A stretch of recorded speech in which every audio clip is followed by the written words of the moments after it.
Hello बच्चों, फिर से स्वागत है आप लोग का हमारे YouTube चैनल प्रिपरेशन मंत्रा पे। पिछले क्लासेस में हम लोग केमिकल काइनेटिक्स में ऑर्डर ऑफ रिएक्शन और types of order of reaction की बात किए थे, जिसमें जीरो ऑर्डर रिएक्शन पे चर्चा किया गया था। ठीक है, आज ऑर्डर ऑफ रिएक्शन के टाइप्स में सबसे इंपॉर्टेंट टाइप्स जिसको फर्स्ट ऑर्डर रिएक्शन कहते हैं, उस पर हम लोग चर्चा करेंगे। और फर्स्ट ऑर्डर रिएक्शन बहुत इंपॉर्टेंट है। मैक्सिमम क्वेश्चंस आप लोग का जो केमिकल काइनेटिक्स में आएगा ऑर्डर ऑफ रिएक्शन पे, वो फर्स्ट ऑर्डर रिएक्शन ही होगा। आप लोग को पता है कि जितना भी रेडियो एक्टिव डिजिंगेशन होता है, जहां भी सवाल में रेडियो एक्टिव डिजिंगेशन से कोई सवाल रहेगा तो ये समझ लीजिएगा कि वो कौन सा ऑर्डर है, फर्स्ट ही ऑर्डर रिएक्शन है प्यारे बच्चों। तो आइए आज types of order of reaction का सबसे इंपॉर्टेंट टॉपिक, जहां से मैक्सिमम सवाल आप लोग का आता है, वो है आप लोग का फर्स्ट ऑर्डर रिएक्शन। ठीक है, तो क्या है फर्स्ट ऑर्डर रिएक्शन? तो जैसे मान लो कि कोई रिएक्शन दिया हुआ है, पहले समझ लो क्या है फर्स्ट ऑर्डर रिएक्शन। तो हम लोग कह सकते हैं कि ऑर्डर ऑफ रिएक्शन या the reaction, the chemical reaction, the chemical reaction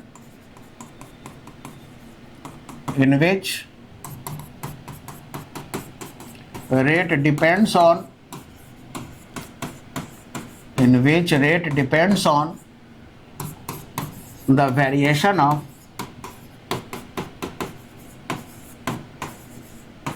only one concentration term reacted, है ना। The chemical reaction in which rate depends on the variation of only one, है ना, कंसंट्रेशन टर्म या molar concentration term भी लिख सकते हो, है ना। Molar concentration term of reactant is called, कहलाएगा फर्स्ट ऑर्डर रिएक्शन। अब जैसे कहने का मेरा मतलब क्या है कि जैसे मान लो ए है और ए से आप लोग का बन रहा है क्या, प्रोडक्ट। ठीक है, तो जब टाइम जीरो था तो इस समय इसका इनिशियल कंसंट्रेशन मान लो ए था, और टाइम अगर dt हुआ, एक छोटा सा समय अंतराल हुआ, तो इसका कंसंट्रेशन अब क्या हो गया, a माइनस एक्स हो गया। मान लो कि dt टाइम में x अमाउंट जो है वो डिजिंगेट कर गया, a हो गया इनिशियल कंसंट्रेशन, x हो गया अमाउंट ऑफ सब्सटेंस जो डिजिंगेट किया है, और a माइनस एक्स हो गया कंसंट्रेशन लेफ्ट। ठीक है, तो जाहिर सी बात है कि इस केस में आप लोग का रेट ला अगर एक्सप्रेशन की अगर बात करें, तो रेट ला एक्सप्रेशन जो हो गया, यानी क्या हो गया आप लोग का, रेट किस चीज पे डिपेंड करेगा, इनिशियल कंसंट्रेशन पे। यानी रेट जो है वो किस पे डिपेंड करेगा, k into concentration of a, और a पे पावर कितना होगा, 1 रेट ला एक्सप्रेशन में। तो जाहिर बात है कि मोलर कंसंट्रेशन टर्म पे पावर 1 होगा, तो उसका ऑर्डर कितना होगा आप लोग का, 1 होगा, यानी फर्स्ट ऑर्डर रिएक्शन हो गया आप लोग का। अब यहां से सबसे इंपॉर्टेंट बात कि एक्सप्रेशन पूछता है आप लोग का फर्स्ट ऑर्डर रिएक्शन का, तो हम लोग इसी से अगर आगे लेके चले, ठीक है, फर्स्ट ऑर्डर रिएक्शन का एक्सप्रेशन की अगर बात करें, है ना, expression of first order reaction की अगर हम लोग बात करें, तो यहां पे हम लोग जानते हैं कि फर्स्ट ऑर्डर रिएक्शन के लिए हम लोग एक्सप्रेशन की बात करें, तो यहां पे हम लोग देख रहे हैं कि ए से अगर मान लो कि बना है आप लोग का क्या, प्रोडक्ट बना है, तो अगर टाइम अगर जीरो था तो इनिशियल कंसंट्रेशन मान लो ए था, dt टाइम में इसका कंसंट्रेशन जो है वो घट के हो गया आप लोग का कितना, a माइनस एक्स। ठीक है, यहाँ पे आप लोग को बता दे a हो गया आप लोग का इनिशियल कंसंट्रेशन, इनिशियल कंसंट्रेशन हो गया किसका, रिएक्टेंट का, है ना। x जो हो गया ये अमाउंट हो गया of substance, amount of substance जो डिसइंटीग्रेट्स कर गया है, टूट गया है ना, डिसइंटीग्रेट्स। और a माइनस एक्स क्या है आप लोग का, a माइनस एक्स है कंसंट्रेशन ऑफ रिएक्टेंट लेफ्ट, है ना, आफ्टर टाइम dt, है ना, dt समय के बाद कितना बच गया। ठीक है, तो यहां पे हम लोग बात कर रहे हैं कि मान लो कि इनिशियल कंसंट्रेशन रिएक्टेंट का ये है, और एक छोटे से टाइम इंटरवल में, dt टाइम इंटरवल में, है ना, एक्स अमाउंट जो है वो डिजिंगेट कर गया, अमाउंट ऑफ सब्सटेंस डिजिंगेट्स, है ना, in time dt, in time dt, ठीक है। dt टाइम में आप लोग का इतना अमाउंट डिजिंगेट कर गया, तो बचा कितना,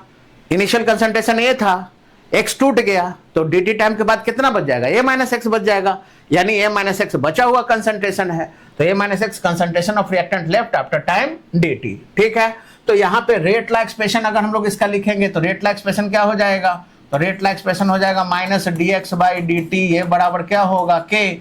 इनटू जो भी बचा हुआ कंसंट्रेशन है, तो बचा हुआ कंसंट्रेशन क्या हो गया आप लोग का, बचा हुआ कंसंट्रेशन हो गया आप लोग का a माइनस एक्स, यानी माइनस dx बाई dt बराबर हो गया k into a minus x, या फिर इसको हम लोग आगे लेके चले तो ये हो गया minus dx, a minus x को इधर लाते हैं, ये बराबर हो गया k इंटू डी टी, ठीक है, k इंटू डी टी। अगर हम दोनों तरफ इंटीग्रेशन करें, ऑन इंटीग्रेशन है ना, अगर इसको इंटीग्रेशन करें कहां से कहां तक, 0 टाइम से dt टाइम तक अगर इंटीग्रेट करें तो क्या हो जाएगा आप लोग का, on integration of minus D x by A minus x बराबर कांस्टेंट का इंटीग्रेशन नहीं होता, dt का इंटीग्रेशन करेंगे, है ना। तो अगर इंटीग्रेशन करेंगे तो इंटीग्रेशन का साइन हटाएंगे तो नेचुरल लॉग लेके चलेंगे, या फिर लॉग ई के टर्म में हम लोग इसको रिप्रेजेंट करेंगे, तो ये क्या हो जाएगा आप लोग का, ये हो जाएगा लॉग ई, है ना, ये हो गया आप लोग का a माइनस एक्स, है ना, और आगे कौन सा साइन है, माइनस है, तो ये हो गया आप लोग का minus log E a minus x, ये बराबर हो गया के टी प्लस सी, ठीक है। दिस इज इक्वेशन नंबर 1, जहां c जो है इसको इंटीग्रेशन कांस्टेंट कहते हैं प्यारे बच्चों, ठीक है, c को क्या कहते हैं हम लोग, इंटीग्रेशन कांस्टेंट कहेंगे, ठीक है। तो इस फॉर्म में आ गया minus log E a minus x, ये बराबर हो गया आप लोग का के टी प्लस सी, ठीक है। इसी तरह से आगे देखते हैं हम लोग, तो क्या हो जाएगा, क्या आया था हमारा, आया था माइनस लॉग ई ए माइनस एक्स,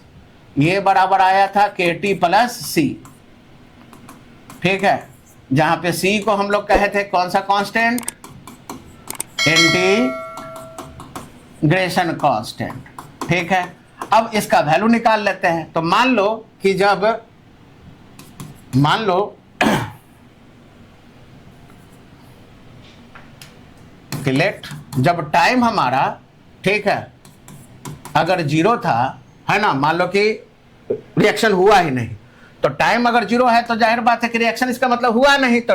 टूटा ही नहीं, जब रिएक्शन हुआ ही नहीं तो फिर वो टूटा ही नहीं, तो जब वो टूटा ही नहीं तो वैसे केस में आप लोग का जब t 0 तो x का वैल्यू 0, x का वैल्यू 0, तो a माइनस एक्स का वैल्यू किसके बराबर हो जाएगा, a के बराबर हो जाएगा, और यहाँ पे आप लोग का क्या होगा, तो c का वैल्यू कितना हो जाएगा, तो यहाँ पे अगर हम लोग रखे तो क्या हो जाएगा, a माइनस एक्स का वैल्यू किसके बराबर, x का वैल्यू 0 है तो यही हो गया, और kt का वैल्यू कितना हो जाएगा, तो t अगर 0 है तो kt का वैल्यू कितना हो जाएगा आप लोग का, kt का वैल्यू हो गया हमारा 0, ठीक है, तो kt हमारा 0 हो गया आप लोग का, तो c का वैल्यू किसके बराबर बचा, तो c का वैल्यू बचा ना आप लोग का किसके बराबर, माइनस लॉग ई ए के बराबर, है ना, तो माइनस लॉग ई ए के बराबर बचा, क्योंकि ए माइनस एक्स का वैल्यू किसके बराबर हो गया, ए के बराबर हो गया आप लोग का, क्योंकि एक्स का वैल्यू 0 हो गया, जब टाइम 0 था तो एक्स का वैल्यू 0 और केटी का वैल्यू भी हमारा 0 हो गया, तो सी का वैल्यू यहां से निकल गया, सी का वैल्यू माइनस लॉग ई ए के बराबर हो गया। अब इसका वैल्यू हम पुट करें, है ना, putting the value of C in equation 1, equation 1 में अगर हम लोग सी का वैल्यू को अगर रखें तो क्या हो जाएगा, तो हो गया माइनस लॉग ई ए माइनस एक्स, है ना, ये बराबर हो गया आप लोग का के टी, और सी का वैल्यू रख दीजिए, तो सी का वैल्यू कितना है आप लोग का, माइनस लॉग ई ए, ये हो गया माइनस लॉग ई ए, ठीक है। अब माइनस को इस तरफ ले जाएंगे तो प्लस हो जाएगा, तो ये हो गया हमारा लॉग ई ए माइनस लॉग ई ए माइनस एक्स, ये बराबर क्या हो जाएगा, के टी हो गया आप लोग का, ठीक है। तो ये log a minus log b के टर्म में आ गया, या फिर इसको हम लोग लिख सकते हैं क्या कि log e a by a minus x, ये किसके बराबर हो गया, के टी के बराबर हो गया हमारा, है ना। और आगे बढ़ते हैं हम लोग, और क्या हो जाएगा, तो इसका मतलब है कि के टी का वैल्यू किसके बराबर हो गया, log e a by a minus x, इस टर्म में आ गया हमारा, है ना। अगर हम लोग बेस वैल्यू 10 जैसी रखेंगे ई को हटा के, तो कांस्टेंट 2.303 से क्या करेंगे, मल्टीप्लाई करेंगे। तो और हम लोग लिख सकते हैं कि के टी बराबर 2.303, है ना, ई के जगह, है ना, बेस वैल्यू 10 रख दे तो log 10 a by a minus x हो जाएगा। या फिर k का वैल्यू कितना हो जाएगा, तो k बराबर हो जाएगा 2.303, t नीचे आ जाएगा तो 2.303 बाई t, है ना, log 10 a by a minus x. ये एक फॉर्मूला आ गया, है ना, यानी k के टर्म में। तो k के टर्म में आप लोग का फर्स्ट ऑर्डर का एक्सप्रेशन आ गया कि k बराबर क्या हो गया, 2.303 by T log 10 a by a minus x, है ना। या टाइम ऑफ कंप्लीशन अगर निकालना है तो टाइम का एक्सप्रेशन क्या आ जाएगा, तो t बराबर क्या हो जाएगा, तो t के लिए k नीचे रखेंगे तो ये हो जाएगा 2.303 बाई k, इधर हो गया log 10 a by a minus x. ठीक है, तो यहाँ पे आसानी से इस पे आप लोग का जो भी अगर टाइम दिया हुआ है k निकालना है तो आप ये वाला फॉर्मूला, या आप लोग का k दिया हुआ है टाइम ऑफ कंप्लीशन निकालना है तो आप इस फॉर्मूला से आसानी से आप लोग क्या कर सकते हो, फर्स्ट ऑर्डर का सवाल बना सकते हो, टाइम निकाल सकते हो। ठीक है, तो आसानी से t का वैल्यू निकाल लेंगे, t का वैल्यू 2.303 बाई के log 10 a by a minus x के टर्म में आ जाएगा। ये दोनों फॉर्मूला आप लोग का इंपॉर्टेंट है और इसी पे आप लोग का फर्स्ट ऑर्डर इक्वेशन का न्यूमेरिकल्स बनेगा। ठीक है, और इसी को हम लोग expression of first order reaction कहते हैं प्यारे बच्चों। ठीक है, अब इसका यूज हम लोग बहुत तरह से कर सकते हैं। ठीक है, ध्यान रखिएगा। अब जैसे मान लो कि कोई रिएक्शन रहता है ना, ए से अगर मान लो कि प्रोडक्ट बन रहा है, ठीक है, तो ए से अगर प्रोडक्ट बन रहा है तो इसमें अलग अलग टाइम अगर दिया रहता, टाइम 0 था तो मान लो कि इसका कंसंट्रेशन ए था, टाइम अगर मान लो कि T1 है तो इसका कंसंट्रेशन मान लो a माइनस x1 दिया हुआ है, टाइम अगर T2 है तो इसका कंसंट्रेशन a माइनस x2 है, टाइम अगर T3 है तो इसका कंसंट्रेशन a माइनस x3 है। क्योंकि समय के साथ साथ तो आप लोग का कंसंट्रेशन चेंज होते रहेगा, डिकम्पोजिशन भी चेंज होते रहेगा। तो अगर हम लोग को ये तो देखना है कि कौन सा टाइम निकालना है, उसके आधार पर निकाल लें। तो अगर मान लो कि हमको निकालना है ये वाला, तो अगर ये वाला अगर लेके चलेंगे यानी इस डिफरेंस को लेकर चलेंगे तो यहाँ से फॉर्मूला क्या हो जाएगा, तो यहाँ से फॉर्मूला क्या होगा, तो K1 बराबर, है ना, इसको K1 कह देते हैं 2.303 बाई टी, जो भी डिफरेंसेस आएगा तो टाइम कितना हो जाएगा, तो टाइम का डिफरेंस तो 0 से आप लोग का मान लो 0 से 5 सेकंड है तो ये 5 हो जाएगा आप लोग का। तो यहाँ T1 है तो T1 जो भी आएगा, इधर क्या लेंगे आप लोग का log 10, है ना, इनिशियल कंसंट्रेशन आप लोग का ये हो जाएगा, है ना, 0 टाइम वाला, और फाइनल कंसंट्रेशन ये, यानी बचा हुआ कंसंट्रेशन ये, तो a माइनस x1, ये फॉर्मूला यूज करेंगे। अगर आपको मन है ये वाला लेके चलने का तो इस केस में आप लोग का K2 का वैल्यू कितना होगा, तो K2 बराबर हो जाएगा 2.303। अगर इसको इनिशियल माने, इसको फाइनल माने, तब क्या होगा, तो 2.303। टाइम इंटरवल कितना होगा, तो ऊपर का टाइम इंटरवल था आप लोग का T1 माइनस 0, अब time interval T2 minus T1 हो जाएगा, T2 माइनस T1 हो जाएगा, है ना। यहाँ पे आप लोग को ये ज्यादा टाइम इंटरवल है आप लोग का, 0 सेकंड मान लो, 5 सेकंड, 10 सेकंड, 20 सेकंड, इस तरह से निकाल रहे हैं। तो अगर इस टाइम इंटरवल का अगर हम लोग ले तो इस टाइम इंटरवल का क्या हो जाएगा, यहाँ T1 नहीं, यहाँ T2 माइनस T1 यूज करेंगे, और ये इनिशियल कंसंट्रेशन हो गया, यानी log 10 एक जगह आप लोग क्या लिखोगे, a minus x1 by a minus x2, है ना। इसी तरह से अगर हम लोग ये डिफरेंसेस अगर निकालना चाहते हैं, यानी इस टाइम इंटरवल का निकालना चाहते हैं, तो इसके लिए याद रखिएगा कि K3 बराबर क्या हो जाएगा, तो K3 बराबर होगा 2.303, है ना। और यहाँ पे क्या करेंगे, टाइम इंटरवल किसका किसका हो गया, तो T3 बाई माइनस T2 हो जाएगा, तो यहाँ हो गया T3 माइनस आप लोग का T2, और इधर हो गया आप लोग का log 10। अब इनिशियल कंसंट्रेशन यहाँ पे, चूंकि ये दोनों का इंटरवल लिए है तो ये इनिशियल हो गया, ये फाइनल हो गया, है ना। शुरू वाला लेंगे तो ये इनिशियल, ये फाइनल, है ना। बाद वाला लेंगे तो ये इनिशियल, ये फाइनल। इन दोनों का इंटरवल लेंगे तो ये इनिशियल, ये फाइनल। अच्छा, शुरू से लेकर लास्ट तक लेंगे तो फिर ये इनिशियल, ये फाइनल। आप लोग देख लेना कि इनिशियल कौन है और फाइनल कौन है ना, कि टाइम इंटरवल किस टाइम इंटरवल का पूछा है। तो यहां पे अगर लेंगे तो ये क्या हो गया, इनिशियल a माइनस x2 अब भाई a माइनस x3 हो जाएगा। और एक चीज याद रखना कि फर्स्ट ऑर्डर रिएक्शन में, है ना, ये याद रखना है आप लोग को कि for a first order reaction, है ना, for a first order reaction, ये अभी हम लोग आगे प्रूव करेंगे। For a first order reaction the value of के, जिसको हम लोग रेट कांस्टेंट या स्पेसिफिक कांस्टेंट कहते हैं, है ना, द वैल्यू ऑफ के इज ऑलवेज कांस्टेंट, है ना। फर्स्ट ऑर्डर रिएक्शन में के का वैल्यू जो होगा वो ऑलवेज क्या होगा, कांस्टेंट होगा। मतलब आप जब निकाल के देखोगे तो आप लोग क्या पाओगे कि जितना K1 का वैल्यू है उतना ही K2 का वैल्यू होगा, उतना ही K3 का वैल्यू होगा, इसमें कोई चेंज नहीं होगा। और ये सिर्फ किसके लिए होगा, ये सिर्फ होगा फर्स्ट ऑर्डर रिएक्शन के लिए। यानी फर्स्ट ऑर्डर रिएक्शन का K जो है प्यारे बच्चों वो ऑलवेज क्या होगा, कांस्टेंट होगा। ये ध्यान में रखना है आप लोग को, ठीक है। तो यहां से आप लोग आसानी से जिस टाइम इंटरवल का या जैसे पूछेगा, अगर जनरल पूछेगा एक ही डाटा देके तो आराम से निकाल लेंगे, अगर एक से ज्यादा अगर केस पूछेगा तो आसानी से फिर हम लोग जिसका इंटरवल पूछेगा वहां से निकाल लेंगे। या फिर कोई क्वेश्चन में पूछेगा आप लोग से कि बताइए इस तरह का डाटा दे दिया जाए, कंसंट्रेशन दे दिया जाए, कौन सा ऑर्डर है ना, तो वहां के के मदद से आप लोग आसानी से निकाल लोगे। अगर के का वैल्यू कांस्टेंट आ रहा है, वो जितना भी आप लोग का जो दिया हुआ है डाटा उसमें के का वैल्यू अगर चेंज नहीं कर रहा है तो समझ लेना कि वो रिएक्शन फर्स्ट ऑर्डर है, या अपने से भी बोल देना कि वो रिएक्शन फर्स्ट ऑर्डर, क्योंकि फर्स्ट ऑर्डर रिएक्शन में के का वैल्यू चेंज नहीं करता है, ठीक है। ये ध्यान में रखिएगा आप लोग का। तो ये इस तरह से हम लोग का केस आएगा। और सबसे इंपॉर्टेंट बात नेक्स्ट नोट में ये भी याद रखना है कि जितना भी रेडियो एक्टिव डिजिंगेशन है, ठीक है ना, जितना भी रेडियो एक्टिव डिजिंगेशन है वो फॉलो करता है कौन से ऑर्डर को, फर्स्ट ऑर्डर रिएक्शन को। तो all the radioactive disintegration, all the, जहां भी रेडियो एक्टिव से सवाल आएगा, all the radioactive disintegration, है ना, follows first order reaction, first order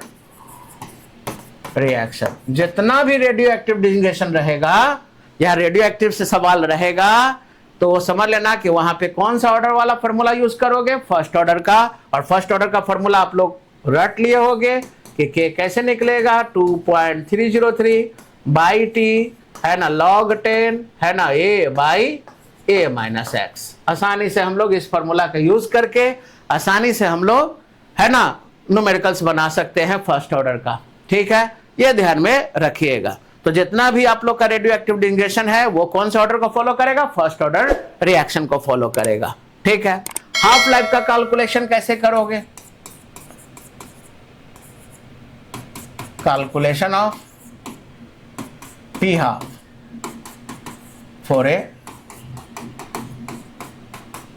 first order reaction, है ना। फर्स्ट ऑर्डर रिएक्शन के लिए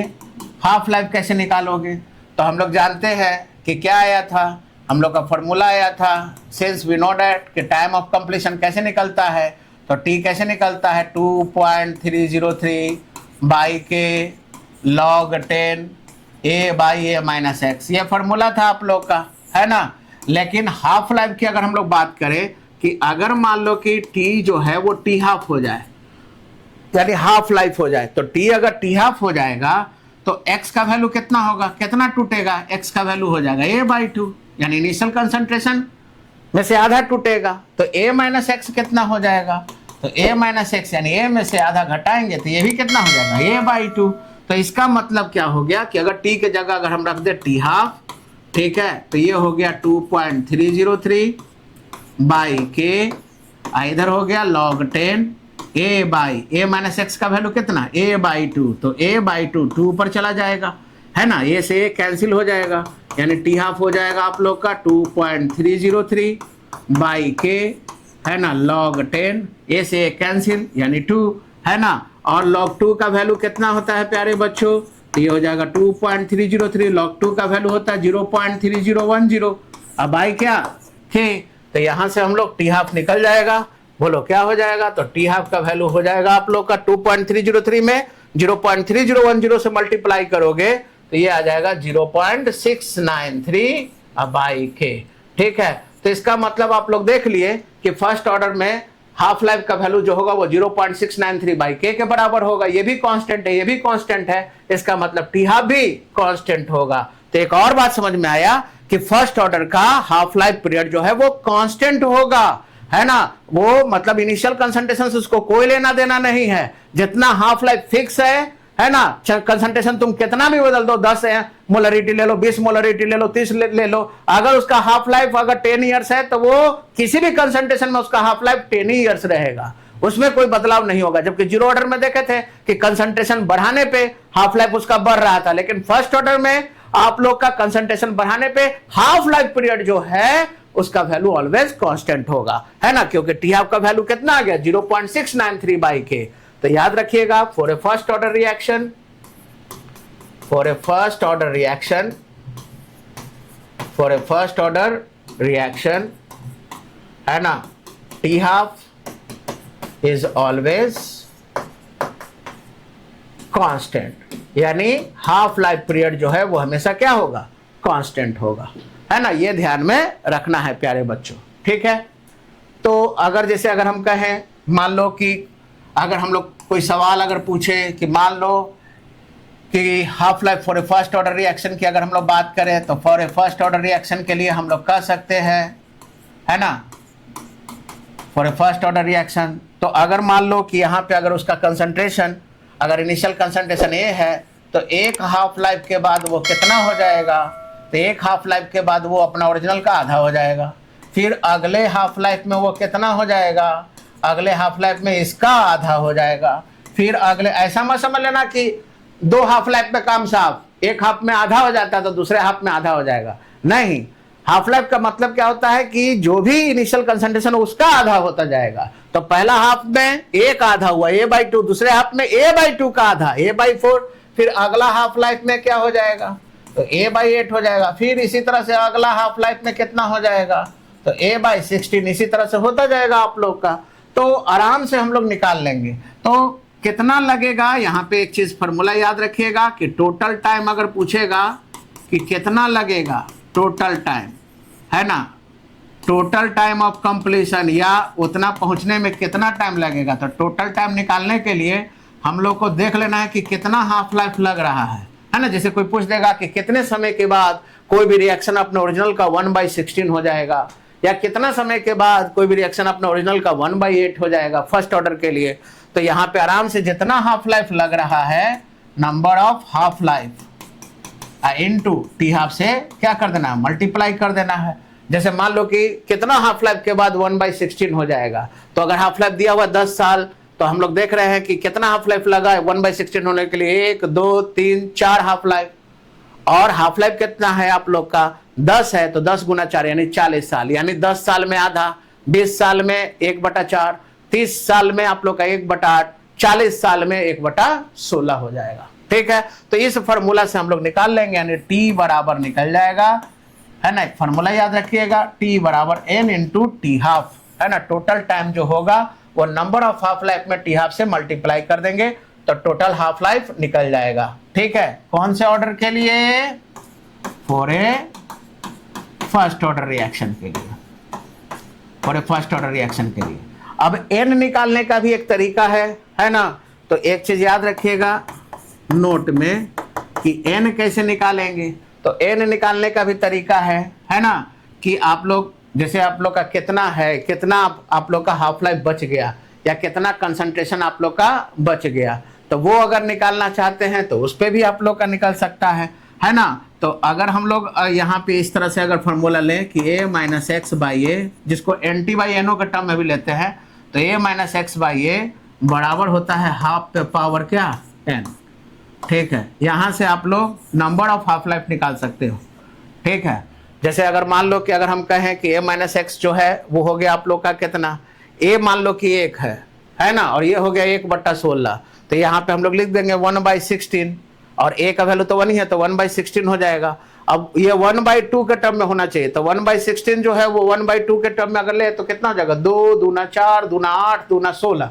है ना, यानी कितना हो जाएगा। तो यहाँ पे आप लोग का 4 लग रहा है, 4 अगर करेंगे तो ये भी 1/16 हो जाएगा, तो n का वैल्यू यहीं से निकाल लेंगे 4, और इस केस में आप लोग का टी हाफ जो भी दिया रहेगा वहां से हम लोग निकाल लेंगे। तो ये वाला फॉर्मूला से भी हम लोग n का वैल्यू निकाल सकते हैं, ठीक है। जो भी आप लोग का इस टर्म में आएगा, है ना, यहाँ से डिवाइड करके, है ना, ये इसी 1/2 का टर्म में आना चाहिए, नहीं तो फिर लॉग मारना पड़ेगा, लॉग मार के फिर n का वैल्यू निकाल लेंगे, और n का वैल्यू जैसे ही पता चलेगा टी हाफ से मल्टीप्लाई कर देंगे तो टोटल टाइम निकल जाएगा, ठीक है। तो इसी तरह के वीडियो को ज़्यादा से ज़्यादा देखने के लिए चैनल को सब्सक्राइब कीजिए, वीडियो को लाइक कीजिए, शेयर कीजिए। Thank you.